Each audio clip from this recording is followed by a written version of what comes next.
Rabbitohs Radio Podcast, the number one source for everything South Sydney Rabbitohs.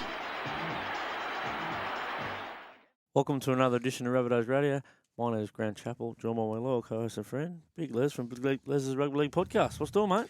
Yeah, mate, back again. Obviously been on a little hiatus. I know that the people have been messaging in, seeing where I am. I am alive. I'm here and well.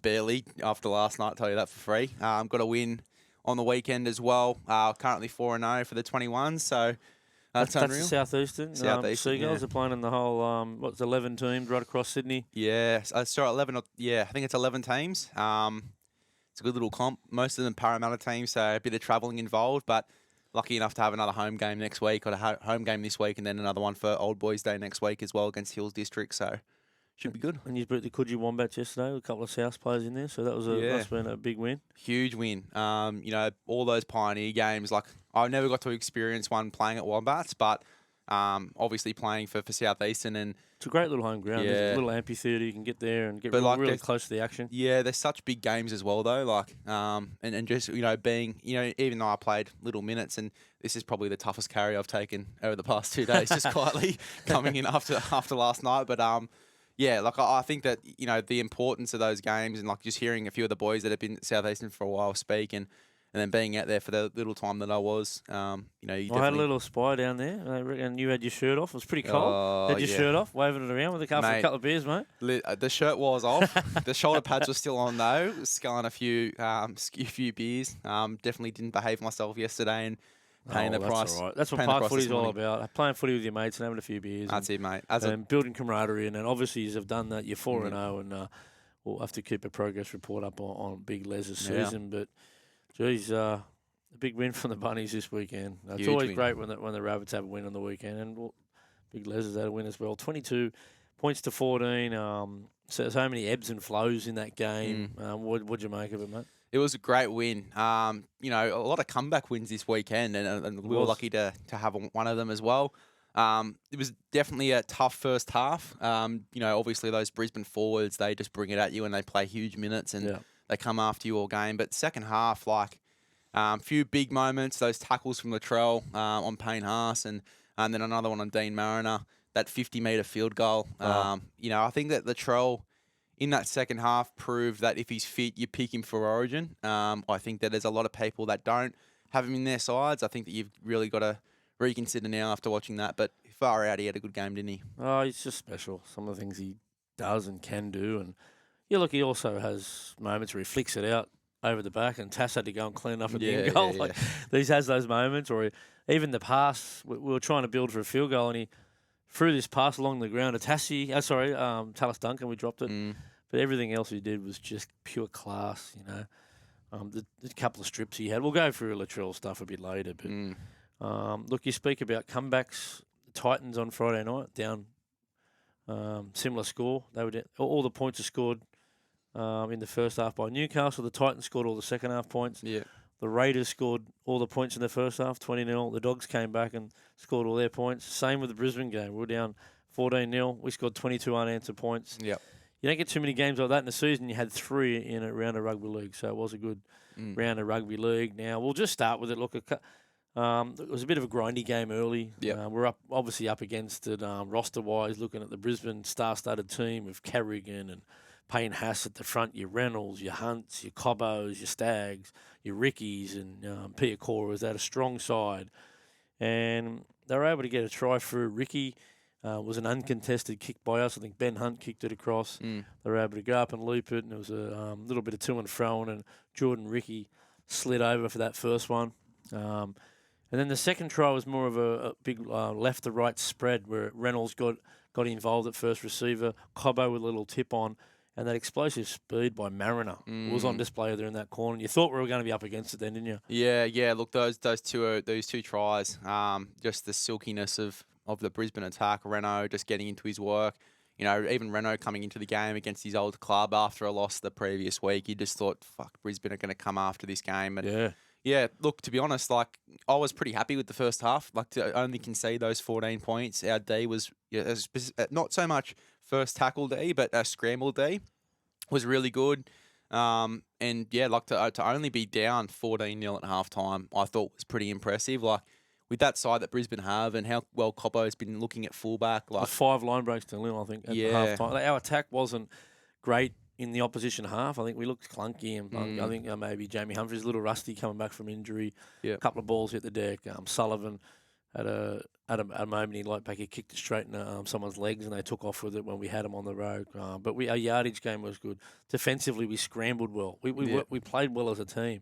Yeah. And you got to half time thinking there's a few positives, a few negatives. Our attack was pretty lacklustre. But they really turned it around in the second half and started really positively. I think Wayne obviously got in there and spoke about what they're doing well, and let's just do a couple of little individual things in the second half and get a few little things right, not make too many adjustments. He doesn't rave and rant like Bellamy, who was up 40-0 and was nearly smashed the glass in front of him a few times yesterday. Harry Grant sitting next to the coach's box as well, trying to tell him to smile, and he's just shaking his head. Oh, that was great. But yeah, look, I mean, whatever Wayne would have said at halftime would have fired the boys up because come out in that second half and, Keon, 72 minutes in the front row to do what he did in that one. Even Jairo, the way that they started the game with their intensity. You know what, they scored those 14 points, but you watch the first 5 or 10 minutes of that game, South looked pretty dominant through the middle against that Broncos pack. But yeah, that second half, they came out in a pretty similar fashion and sort of put the needle to the throat there and scored a few points. But I think that the work from the middles, especially being a middle myself, you sort of appreciated a bit more. But it was. It was outstanding. Really set the platform well, and Hubner as well. He came out in that second half with it was like a bull seeing red in front of him. He went after it. He's an absolute weapon, that Hubner. The way he throws his body from marker at people, just chops them down. Mm-hmm. A couple of times late in the game, he just threw his body right in front of people. Got hammered, got up, got back on side. That's what he does. But yeah, look, I think we started with a bit of intent there, and straight away, the little bit of shape plays out the back. They looked a little bit better. I think one of them, when Humphries to Latrell short ball to Tassie, and he sort of made a half break, and they dumped him on his back. Then it was that next spread, and if you have a look at Bud Sullivan, if he does a double cut out to Campbell Graham, I think he has a 2-on-1 for Bailey Bentley Harpo to score in the corner, but he does the show and go, gets Benny Hunt to bite on it, makes a half break, legs tackle, and Liverhavili, a little bit late to the assignment, but it worked out well, got up. A lot of power and strength to get that ball down. He had to out-muscle Cobbo, had him up the top, he had a couple of blokes underneath him, just able to get that ball down. It was a beautiful South Sydney try. Huge from Liver just the whole game to play, 68 minutes or whatever it was in that hooker role. Huge. Especially when he doesn't normally play those big minutes in that. And he's been out for a while too. And he has been out for a while, yeah. So for him to back up in that fashion and play those big minutes, I know Jai Gray got about 12 minutes or something in the hooker role, but Liver was outstanding. That try was good as well. Just his desperation to get there and the strength to get over the line. But it speaks to the game that he had too. Defensively, he was aggressive. Whenever he ran the ball out of 9, those little moments that he had, I thought that he really owned the game well, and his service was good as well. I thought his service was really good. Well, you probably look at it and you say, Jai's not the biggest middle in the world. Yeah. Keon is a bit bigger, obviously we dropped Junior and Big Cappy out of the lineup, but Pete would be 90 kilos or something? Well, you bring in Liver, he's a $106 or something like that. Yeah. That's a pretty strong middle forward rotation in defence when you think about it. Yeah, and it just did the job against Payne Asenat. Had a few big runs. His biggest run was when he trampled Bud Sullivan on an edge and Latrell come across and cut him down. But other than that, he didn't have those monster yardage carries. Carrigan didn't really get himself into the game. Their edge players played well. They did make a lot of ground and sort of had us on the back foot out there a few times with their speedy backs and power backs. But, other than that, did a good job. Even Shibasaki probably had his quietest game of the season as well. We really shut him down. Whether or not people can remember him training with us for the week, they might have picked something up on him. I don't know. But, mate, it was one of those games, mate. And then the Tassie try where he just dropped his right elbow in with a left-hand carry on Staggs there. That was just brilliant down that short side, wasn't it? And Myers played a nice little part. Just calm as you like. Backed up on that side, caught it, summed up the 2-on-1, Tassie on the inside, and who else was in support on his right-hand side? Jai Gray just got on the field. So, Yeah. beautiful try. Massive moments in this game as well. Like Tassie, I thought that he was huge. He had some massive defensive plays on that edge too.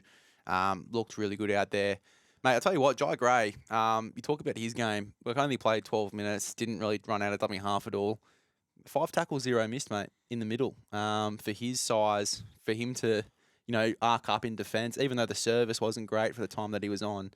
Gee, I thought his he first arced up couple well. of sets, the service was really good, and that's how we got the first try. Yeah. That second try, because he rolled all the way down there, and he was just quick.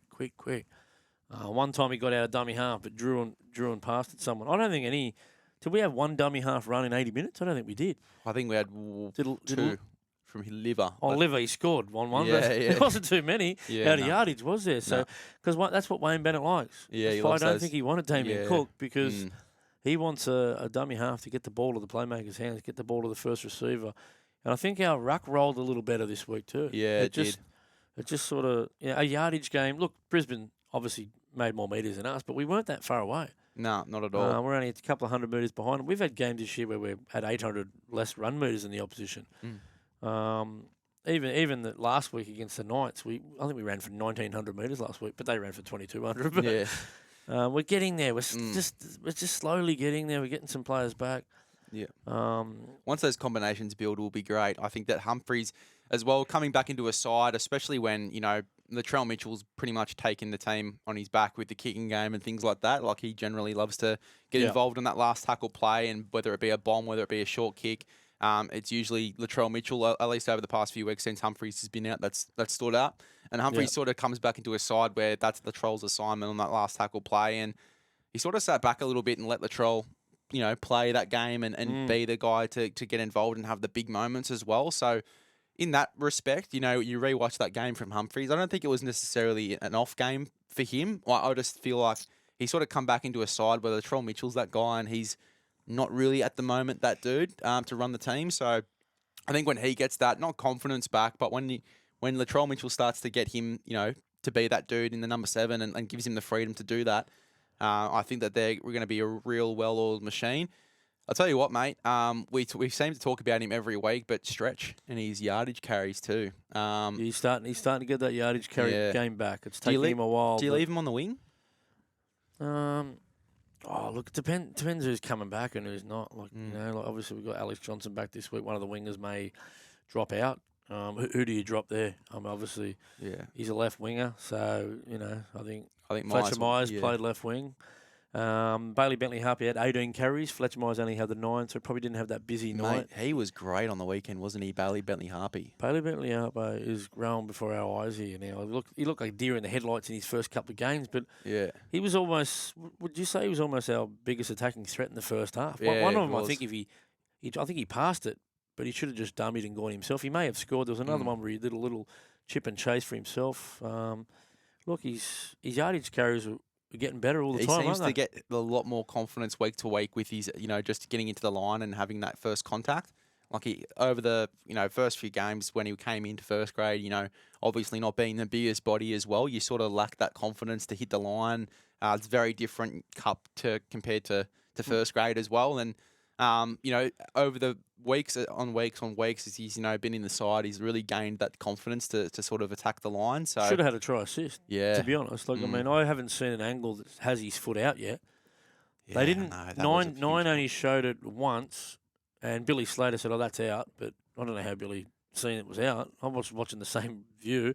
I watched the Fox coverage. They seemed to think it was unlucky. Brandy and Vossi, they thought it was play on. Yeah, he was in. I tell you what, we'd be howling if Latrell Mitchell didn't march up there and kick a 49-metre field goal, and we lose that game. There'd be hell to pay, wouldn't there? Well, I think there's positives and negatives to this little crackdown on the bunker at the moment, because the bunker's not really allowed to get involved too much in games anymore unless it's a really severe contact or in try-scoring opportunity. So I think the backseat that they're taking at the moment, there's positives to it because we're not getting all these stoppages and, the bunker's not looking at every single tackle and trying to, send people to the bin. I think that there's positives to that, but there's also the negatives in the sense that you get these little moments as well, where you probably need to have a few different looks and angles and he was in. But look, he's got to trust his touch. His flag went up pretty quick. Yeah. touchies right there. There wasn't a lot in it, but I still haven't seen an angle where his foot's on a bit of white line. Yeah. So, look, Bailey well. Bentley, I think you're unlucky not to chalk up a try assist there, mate. And Latrell, he wasn't going Yeah. to stop from there. He took a high-pointed the ball. He had to get off the ground pretty high because he just threw it in one-handed. He beat 2 or 3 blokes and twisted out a tackle to score, but it wasn't to be. Look, the field goal. I think it was a Ewan Aitken carry, then a Jai Arrow carry, and then it was a Hubner got him to halfway. I wasn't thinking we're in any position to kick a field goal. Latrell jumps into first receiver like he's done bombs on the previous 3 sets of 6, maybe. Yeah. Brisbane thought it was a bomb too because he'd had a few results from it as well. And, mate, he just kicks it and nails it. I'll tell you one thing about that. Now, I went to the captain's run the day before. Yeah. I sat with Dave Mawali's mum watching it. It was in the driving rain. Jamie Humphries is practicing from 30 out. Mhm. Latrell walks back to the 45-metre line, kicks a couple. Walks back to the 50, kicks a couple. Doesn't miss one, by the way. He's 4 from 4, dead-eye dick down the middle. Wow. All right, and then he stopped. Didn't do any more after that. Then he went, and then out, warm-up before the game, he had 4 kicks. I was talking to James Donato, who works the sideline for the Bunnies. He said he had 4 shots from about 45 out, hit 1 from 4. Yeah, wow. And I don't think it was raining before the game too. So he'd had 5 in the memory bank. He's nailed from 45 plus. So he was always going to work to a big goal like that. Yeah, wow. There you go. And he turned around before it even went over, didn't he? Yeah, and I mean as well. I think we're not lucky, but I think Brisbane in that last 10 minutes dropped off huge. They lost a ton of confidence defensively. Like they looked absolutely buggered, and even that last try from Latrell there, which we'll talk about in a second, like they were hands on hips. They just wanted the game to be over, and Latrell sees it and goes over for a try. But yeah, that field goal's amazing, isn't it? It was. Yeah, That's we'll get to that final play in a second. But what about that yardage set of 6? Brisbane couldn't get out of off their line. They got to about the 40-metre line. Yeah. Because South's defence was so good. Our contact was outstanding. Our physicality on the night. Now I asked Wayne in the press conference about that, the physicality of your team. You're looking for a response after you moved the forward pack around. That's what he looked me straight in the eye and he said, mate, well, last week wasn't good enough against the Dolphins. Yeah. So he's obviously working on just that attitude thing. He got the attitude bang on this week. Anyway, so Breno gets caught in the last. I think it might have been Jai Arrow put pressure on him. Hail Mary pass, the Stags. Stags just makes another 40 metres. I thought, oh, here we go. I didn't. Anyway, it was Big Bud Sullivan who dropped back in cover, went across, made the tackle from the opposite side of the field, mind you. And I thought, oh, no, this is going to be tough from here on in. But the boys were able to get up there, get the job done, and then get to that final play of the game where Brisbane, I think it was Jamie Humphries who got it right again at the end of the game, kicked for touch with about a minute to go. Brisbane come in, first play from dummy half, stupid pass. Jai Arrow dives on it. We fumble and bumble around at the end there. You think the game's over. Cobbo's at A defender. Latrell's standing there. He turns around before Latrell does anything, and Latrell scores right where he's standing. Yeah, no. All the talk back today has been about, that was against the spirit of the game. No, it wasn't, mate. No. Play to the whistle. Yeah, exactly. No, it was quite. What do you funny, think to be about that honest. last play? Seriously. I think it was fine. Like, you play that final whistle as you said. But yeah, like it was just funny to watch as well. Like, you just wouldn't expect Latrell to do that in that moment. And I think just the body language of the Brisbane forwards and a few of the guys in the middle there at the end of the game, they probably deserved that try to be scored on them because they just looked out of it. And that last 5-10 minutes of those guys just absolutely exhausted, just throwing their bodies around, hoping to get that first contact. Like, yeah, that's tough, and that's going to be something that they look back on in video going into this week's game. But yeah, look, South physicality outstanding, as you said. That second half resilience, Bud Sullivan's defence. Yeah, wow, what a game. Him and Piakora had a ding-dong battle. I think he got 3 times, Piakora one-on-one. Yeah. Piakora got him for the show and go. He was the one that done the legs tackle on him before Liver scored. And I think he did that one on Stags at the back end of the game. So well done to Bud. You're certainly playing for the jersey, as they all were. They were playing for that jersey the other day. There's so much pride in the jersey. They were all at that Spar event, which we'll have a little chat about later on Saturday. And they all loved it. They really teaches some of them young blokes about the history of the club and what's going on. So they're such down to earth blokes as well. Like, they love coming up to you having a chat. Like we spoke to Jack White and me and Brownie before we went in there, and me and Jack Whiten were joking about because I rocked up in fucking shorts and Brownie walks up in a freaking blazer and his long jeans with his nice shoes on. I'm like, mate, you made me fucking Well, smart underdressed. casual. It can be taken any way you want. Yeah, exactly, Can't it? exactly. But nah, look, I mean, the boys are awesome. I think Brendan had a huge rap on Bud Sullivan as well, buying him a beer. Yeah, well, he said, mate, thanks for what you did for the jersey last night, Brendan Taliski, the great man. And yeah. And he said, hang on, mate, what are you drinking? He goes, VB. So he went and bought him a VB schooner. So well done, Bud Sullivan. Awesome. Latrell, we'll go through some. Like one try, he's had 18 carries for 112, 2 tackle breaks. One, not amazing stats, but 3 offloads, 6 tackles, no misses, 4 from 4 with the boot. He's 85.71% for the season. Wow. That's 12 from 14 he's kicked. He had a 2-point field goal. He had 10 kicks for 377, 1 error, 2 strips, 1 in both half, 1 on Puakura and 1 on Cobbo. Yep. 2 big moments. But he won all the big moments at the back end of the game, didn't he? And that's what separates him from the rest of our team. Yeah, the Haas and Mariner tackles stand out to me just in regards to his character. Like, there's been a lot of talk around Latrell and his work rate at the back there at fullback. But gee, the work rate was on display. Those 2 coverage tackles, and then to obviously kick that 50-meter field goal like it was just a piece of piss.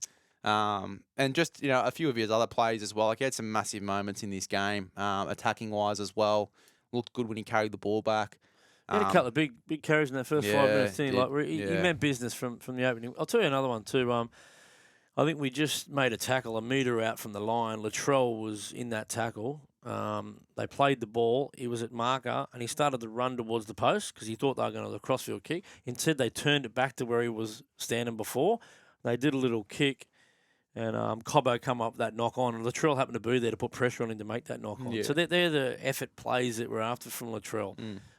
You can't ask any more from him on the night, coverage-wise. He seemed to be there, didn't he? Yeah. Even the one back from, remember the one where Reynolds kicked it through where Tassie's back slammed him, and he reached back and outraced Benny Hunt too. Yeah. So there's just moments in that game that Latrell's capable of. And look, if you can get another 7 or 8 games out of Latrell like that, geez, we're going to be hard to stop for the top 8.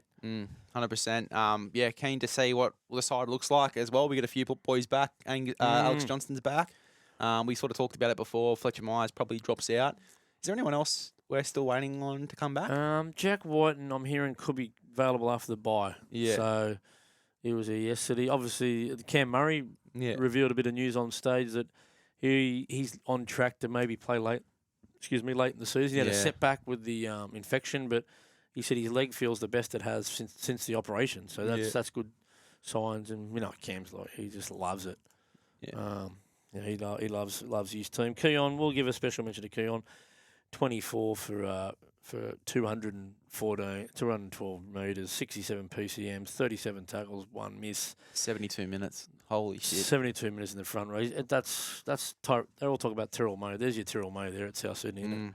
Yeah, he was great. I thought that he had some really big moments. I think that we've been sort of calling for him to be in the middle for a little bit. I've sort of, like in the last episode that I was on here, I sort of put the question forward, should he move him back into the middle? You were saying it before the season started too. I think that, moving him back in there, he's a bit lighter now. Obviously, he had a few more kegs on him last year when he played in that middle role, but I think it's almost a benefit to him and to the team that he's, lost a bit of size through the middle there because he's just a little bit more mobile, that leg speed that he has. He can get up for a quick play the ball. He just moves a lot better. You just don't know what he's going to do with the footy.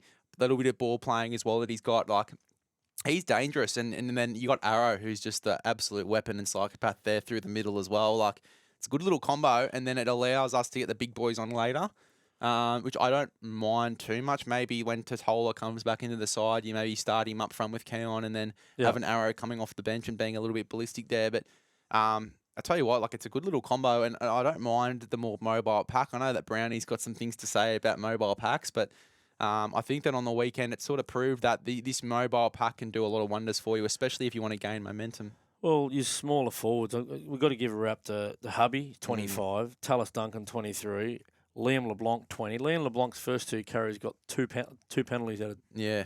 One of them he got slammed on his back by Big Willison, but he come up with a tackle on Staggs, followed him half. Like, he's only 20 years of age. Dave Mawali's 22. It looks like we've got Bronson Garlick too on a 2-year deal. That'll be okay. announced in the next few weeks. He's another small forward who can play hooker.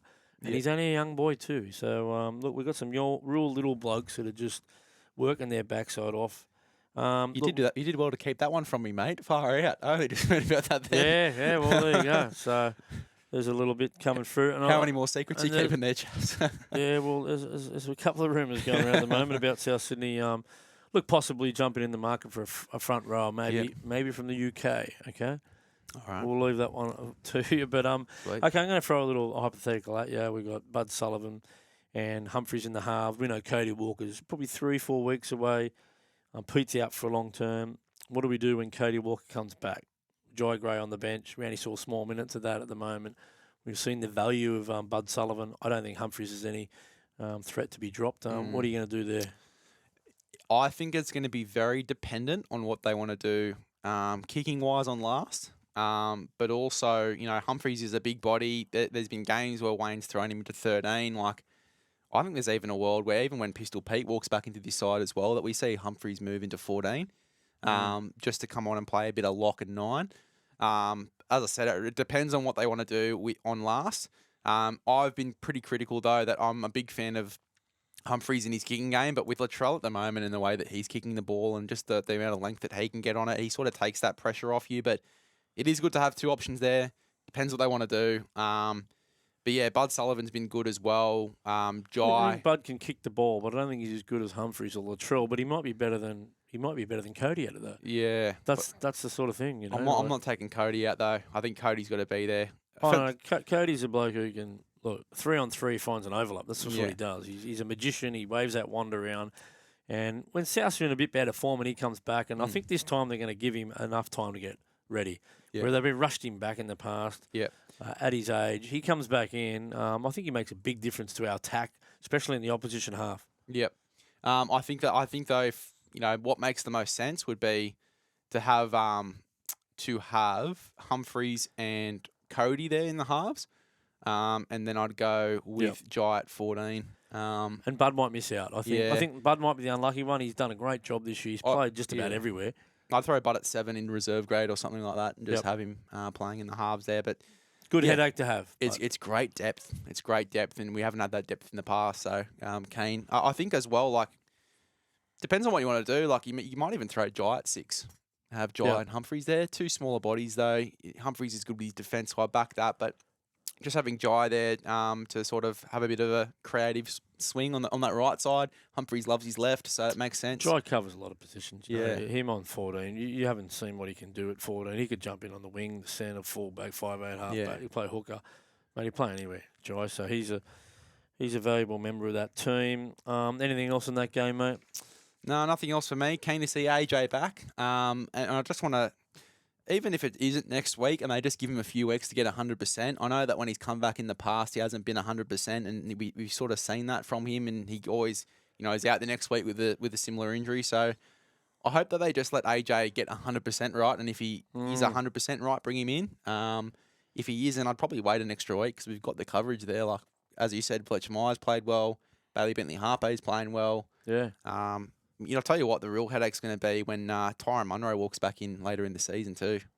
That's going to be a real headache in the back line there.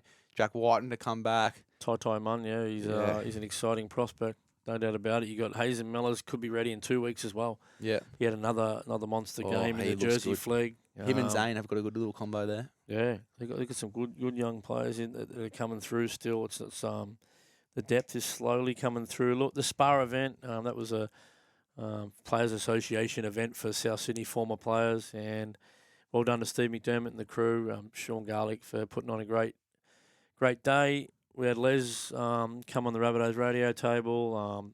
Had a number of people there.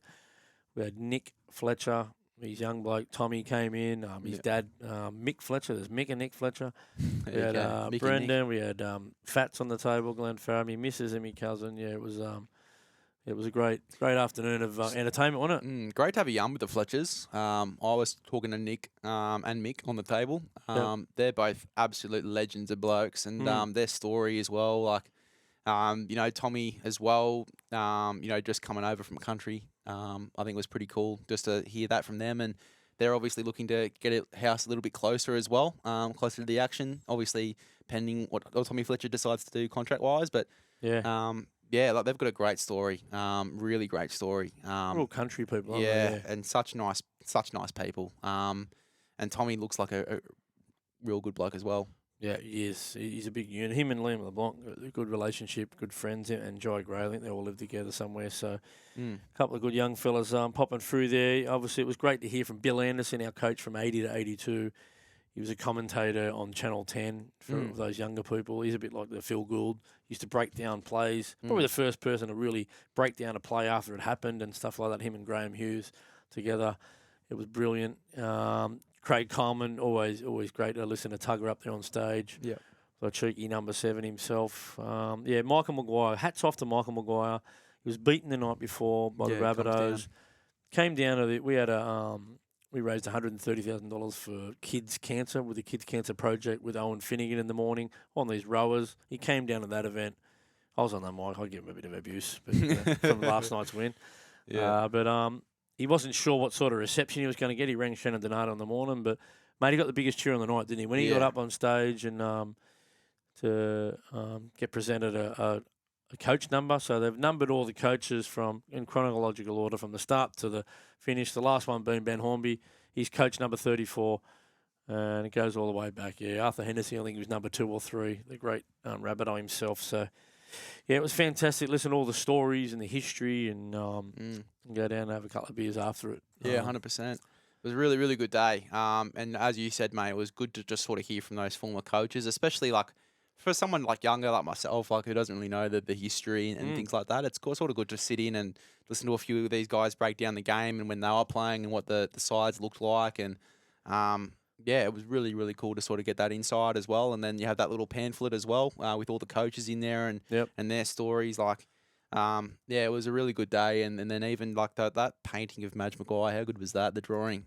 Yeah, it was right next to us, wasn't it? And I got a photo of Madge with his sketch there, so I'll put that up on one of the socials soon. They had one of Wayne Bennett. Wayne was a no-show. Yeah. One of the only no-shows. I think Latrell didn't front either, but just about. I think they had 15 out of the 17 players from Friday night turned up. Yeah, it's good carry from them. Even Jack White, and he wasn't told to come, but he turned up anyway. Yeah. Jack came down to have a laugh and it was have good. a drink. It was so great. much energy. They were all there, all the local legends, Scotty Singles and the likes. But yeah, Brownie did a great job on the auctions too, as he does every time. He got me for about 300. My last bid was 2.8 on accommodation up the coast. He said 3,000 in the corner there, Grant Chapel. Brownie, you got me for a couple of hundred, mate. Great stitch up, but all worth it though. We'll get you back another day, mate. Jersey Flag, they played the Silk Tails at Redfern Oval, same time we were on, so I had to watch the replay in the morning. Really tough game, 14-6 at half time, finished up 14-6 at full time. Talanoa Penatani hasn't set the world on fire in reserve grade. He had an 80-metre try. Wow. So it was another Ginny Marseille, the halfback from the Silk Tails, put one dead. Fongy grabbed it, the winger, bolted out to the 20, tapped it, early ball to Penatani, rent the length, 80 metres, showed a real clean pair of heels. Daniel Wright scored a try. He was classy as usual. Dane Towns out the back. And Hazen Mellors, another outstanding game. Yeah, Hazen looks really, really silky. He is a handful. Yeah, looks super silky. As I said, him and Zane on that right side, they look like they built a little combo there and they're looking really, really tough to stop. Yep. And I wanted to give a shout out to a couple of former Rabbitohs. They're going to play in the Challenge Cup final as coaches. Willie Peters, who went to school with Willie, great bloke. And also Sam Burgess. They've found themselves in the grand final at Wembley. What could be better than that, eh? Look, it's on the 8th of June at midnight. So if you want to get up and watch that one, it'll certainly be a great game. The Warrington Wolves versus Hull KR. Willie Peters v Sam Burgess, possible future coaches of the Rabbitohs in the upcoming season, but in the upcoming seasons, but you never know. Yeah, you never know. It was a good game to watch. They've got some good sides there, so keen to see them get after it. Yeah, for sure, mate. That might be about it. You got anything else for us? Nothing else. If you want to come down and watch me next week, Pioneer, or watch the boys, support the boys on Old Boys Day, there for South Eastern, come on down next week. Yeah, the A grades playing Laperouse, the high-flying Laperouse Panthers. They're having a real bounce back year. Haven't had an A grade for a few years, but they've strung together some really good results to start the season. So that'll be a great one down there. Couple of beers on the hill. A grade, You could even have South on the phone. They'll be on at the same time. First grade versus that's the Tigers. But that might be about it for another edition of Rabbitohs Radio Podcast. Up the mighty Rabbitohs.